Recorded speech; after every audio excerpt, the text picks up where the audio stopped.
দর্শকগণ, আমি আছি এই সময় বেলুড় মঠের গেটে। আপনাদের আজ দেখাবো আমার ভালো লাগার জায়গা, আপনাদেরও ভালো লাগবে যে বেলুড় মঠের বিভিন্ন সম্বন্ধে পরিচিতি। আমি আছি মন্দিরের গেটের সামনে এবং আপনাদেরকে দেখাচ্ছি টাইম টেবিলটা, কখন গেট বন্ধ থাকে, কখন খোলা থাকে, সেটা আপনাদের দেখাচ্ছি। এরপরে আমরা মন্দিরের গেট পেরিয়ে ভেতরে ঢুকব।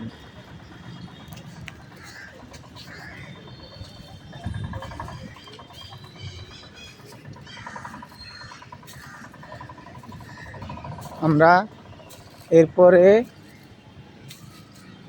যেটা দেখব অভেদানন্দ কনভেনশনাল সেন্টার। আমরা এটাতে আপনাদের বিভিন্ন রকম কনফারেন্সের জন্য এখানে সাধু সন্ন্যাসীরা কিংবা কোনো দেশের কিংবা অন্য কোনো প্রোগ্রাম জন্য এটা ব্যবহার করা হয়। এবার আমার ডান দিকে দেখছি এটা হেডকোয়ার্টার।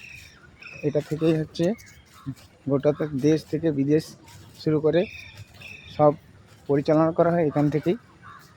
এরপরে আমরা যাচ্ছি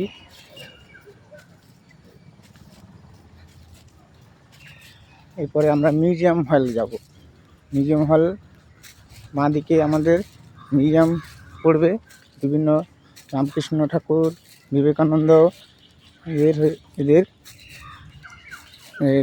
ব্যবহৃত দ্রব্য জিনিসগুলো এখানে সংরক্ষিত করে রাখা আছে। এরপর আপনাদের দেখাবো মিউজিয়াম।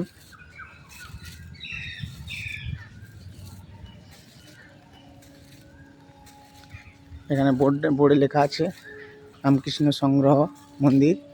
এটা দর্শনের, এটা সকাল 8টা থেকে 11টা, বিকাল 3টা 4টা হতে 5টা 6টা এরকম সময় খোলা থাকে।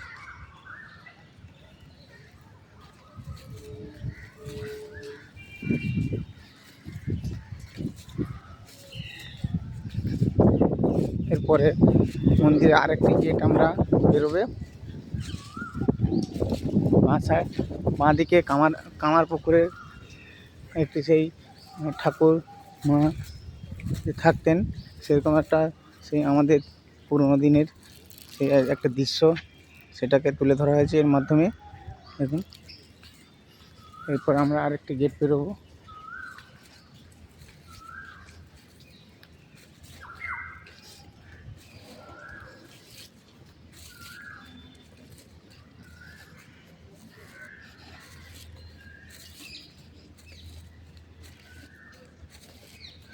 আমার ডান দিকে দেখছেন এখানে বিভিন্ন বই পাওয়া যায়।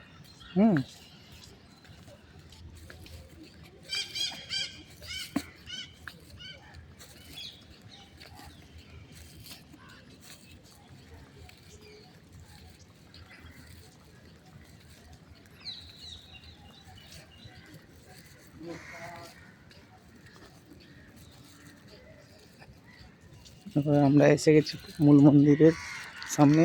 মূল মন্দিরের এখানে ঠাকুর রামকৃষ্ণ দেবের আরাধনা করা হয়।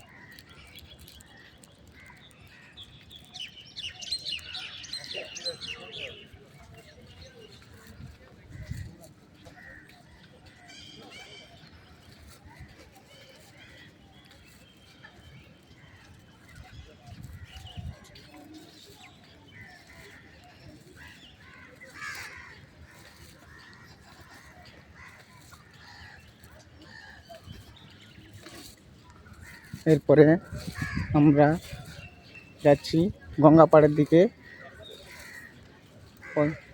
এইটা দেখছেন, এটা স্বামী ব্রহ্মানন্দ মহারাজের মন্দির।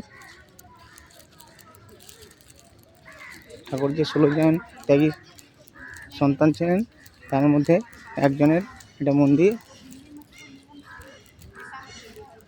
ব্রহ্মানন্দ। এরপরে আপনাদেরকে গঙ্গার মা গঙ্গার একটি ভিডিও দেখাচ্ছি।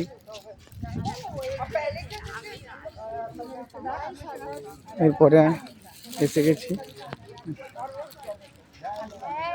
মায়ের মন্দিরে। মায়ের মন্দিরে ভিডিওটা দেখছেন। এরপরে যাচ্ছি স্বামী বিবেকানন্দের মন্দিরের দিকে।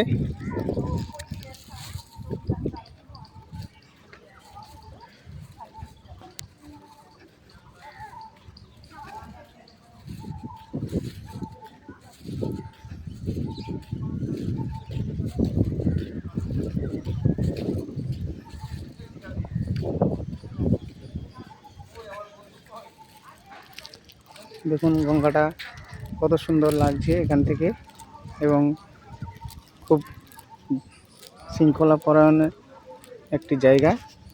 সবার ভালো লাগে আসলে, আমারও ভালো লাগে। আপনাদের